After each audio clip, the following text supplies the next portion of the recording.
করব। শুরুতেই বলে দিতে চাই, আমরা একটা নির্দিষ্ট সময় বেঁধে দিতে চাই, যে সময়ের মধ্যে স্বরাষ্ট্র উপদেষ্টা যিনি এখনো রয়েছেন জাহাঙ্গীর, ওনার অবশ্যই জাতির কাছে ক্ষমা চেয়ে, যে তিনি একজন ব্যর্থ উপদেষ্টা, ক্ষমা চেয়ে তার পদত্যাগ করতেই হবে।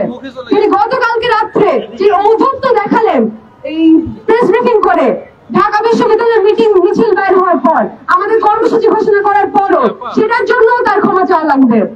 প্রথমত আগামী 24 ঘন্টার মধ্যে স্বরাষ্ট্র উপদেষ্টা সারা জাতির কাছে, এই আন্দোলনের প্রত্যেক অংশীজনের কাছে, প্রত্যেকজন জুলাই গণঅভ্যুত্থানের প্রত্যেকজন অংশগ্রহণকারীর কাছে ক্ষমা চেয়ে পদত্যাগ করবেন।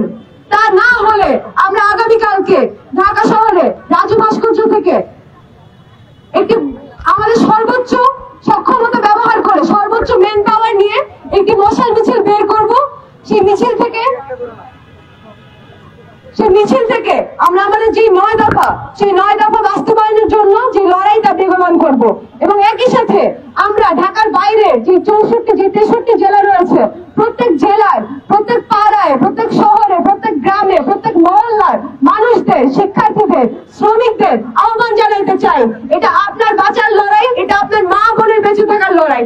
আপনারা আপনাদের মতো করে গণপ্রতিরোধ গড়ে তোলেন, আন্দোলন গড়ে তোলেন, আমরা থাকবো আপনাদের সাথে। সকলকে ধন্যবাদ।